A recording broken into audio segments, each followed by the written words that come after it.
दीप जिसका मोहल्लात ही में जले, चंद लोगों की खुशियों को लेकर चले, वो जो साए में हर मसलहत के पले, ऐसे दस्तूर को सुबह बे नूर को मैं नहीं मानता, मैं नहीं जानता। ज़ियाउल हक आइन को रद्दी का टुकड़ा कहते थे या कागज का चीथड़ा। इस बहस में जाए बगैर आपके सामने आइन की वो चंद सिक्के रखते हैं जिन पर अमल दरामद की ना कोशिश हुई, ना ही किसी की ख्वाहिश है और ना ही वो किसी को याद है। कहते हैं देख के वो चंद दाने खाने से पूरी देख की अफादियत का अंदाजा हो जाता है। आइन की देख के चंद दाने जो कच्चे हैं आपके सामने रखते हैं। आइन का आर्टिकल 3 इस्तेसाल का खात्मा। मुमलिकत इस्तेसाल की वो तमाम इक़साम का खात्मा करेगी। हर एक से उसकी अहलियत के मुताबिक काम लिया जाएगा और हर किसी को उसके काम के मुताबिक मुआवजा दिया जाएगा। ये आइन कहता है, लेकिन सूरत हाल ये है कि 29.4% एग्रीकल्चर ग्रेजुएट्स हैं, बेरोजगार हैं। 23.5% इंजीनियर्स बेरोजगार हैं।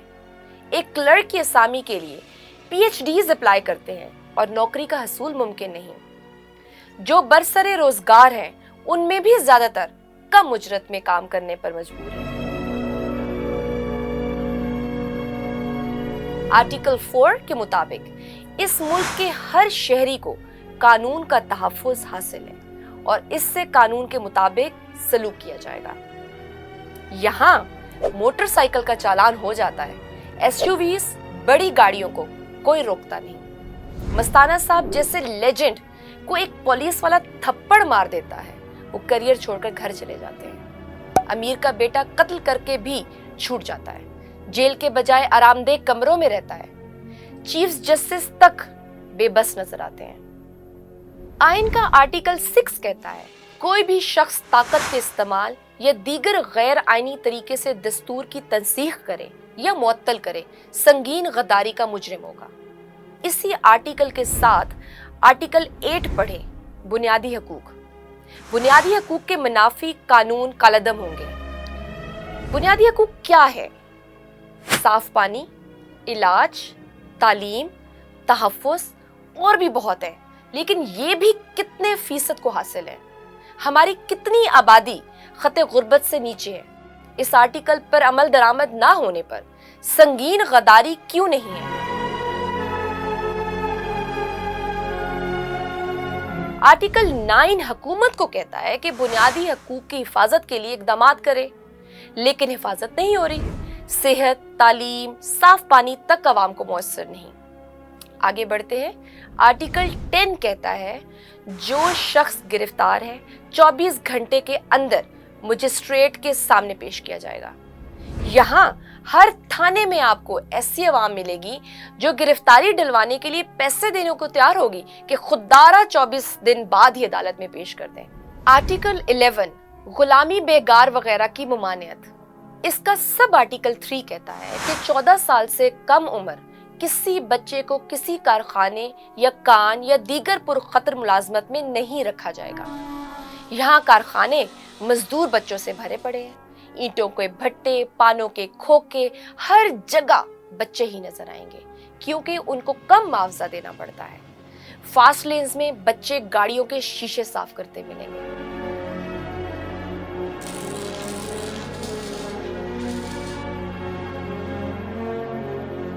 आर्टिकल 14 घर की हुर्मत काबिले हुर्मत होगी। गरीब की इस मुल्क में कोई चादर चार दीवारी नहीं। अब तो अमीरों को भी ये मसला दरपेश है। इलामा इकबाल के घर तक को नहीं छोड़ा गया। आर्टिकल 32 बल्दियाती अदारों का फरोग। मुमलिकत मुतलका इलाकों के मुंतखब नुमाइंदों पर मुश्तमिल बल्दियाती अदारों की हौसला अफजाई करेगी। कितनी मुद्दत हुई पंजाब में बल्दियाती इंतखाब हुए, सुप्रीम कोर्ट के कहने पर भी ताखीरी हरबे इस्तेमाल किए गए। अफसोस से कहना पड़ता है कि आमरीत के अदवार में ये अदारे ज्यादा मजबूत थे। आर्टिकल 37 की क्लॉज है कि कम से कम मुद्दत के अंदर नाखानदगी का खात्मा किया जाए और मुफ्त और लाजमी सानवी तालीम मुहैया की जाएगी। खानदगी की कोई भी तारीफ कर ले, ये खत्म नहीं हुई। ایک خبر کے مطابق 2.5 کروڑ بچہ اسکولوں سے باہر ہے۔ اسی آرٹیکل کی ایک اور کلوز ہے، سستے اور سہل حصول انصاف کو یقینی بنایا جائے گا۔ عام عوام کو سستا اور سہل انصاف کسی بھی سطح پر پوری طرح مہیا نہیں ہے۔ غریب کو تھانے کی دہلیز سے عدالتوں تک صرف دھکے ہی میسر ہیں۔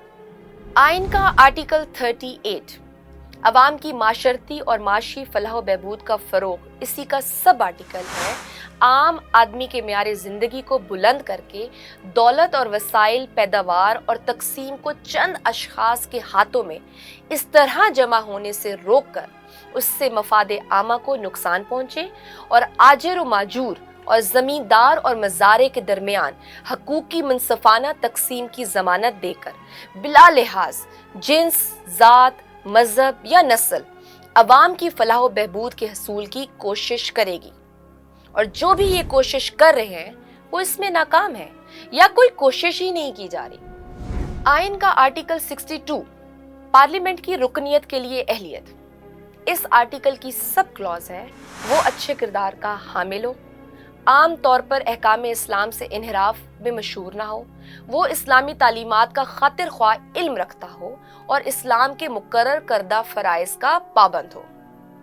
یہ بھی آئین میں ہی لکھا ہے، لیکن یہاں تو چیف جسٹس نے یہ کہہ دیا تھا کہ اگر آرٹیکل 62 پر عمل درآمد ہو تو پارلیمنٹ خالی ہو جائے۔ کیا یہ عوام کا بنیادی حق نہیں کہ ان کا نمائندہ آئین کی کسوٹی پر پورا اترتا ہو؟ ایک اور آرٹیکل اور سن لیں بس، یہ ہے آرٹیکل 251۔ پاکستان کی قومی زبان اردو ہے اور یوم آغاز سے 15 برس کے اندر اس کو سرکاری اور دیگر اغراض کے لیے استعمال کرنے کے انتظامات کیے جائیں۔ یہ آغاز 1973 سے ہو چکا ہے، آگے آپ دیکھ لیں۔ پاکستانی آئین کے بارے میں بہت لکھا گیا، بہت کچھ کہا گیا، یہاں تک بھی لکھا گیا کہ پاکستانی آئین کو ٹھوس سے مایا اور مایا سے گیس میں تبدیل کر کے پھر ٹھوس شکل میں لا سکتے ہیں۔ آپ اسے مداری کا وہ ہیٹ بنا سکتے ہیں جس میں سے خرگوش بھی نکل سکتا ہے، نوٹوں کے ہار بھی برآمد ہو سکتے ہیں، اس میں سے فال بھی نکل سکتی ہے کہ اگلا وزیر اعظم کون ہوگا، کب تک ہوگا اور کتنا با اختیار ہوگا۔ اس آئین کو پامال کرنے والا بھی موت کی سزا کا حقدار ہے، اور اسی آئین کے تحت اس کے خالق کو بھی سزائے موت دینا ممکن ہے۔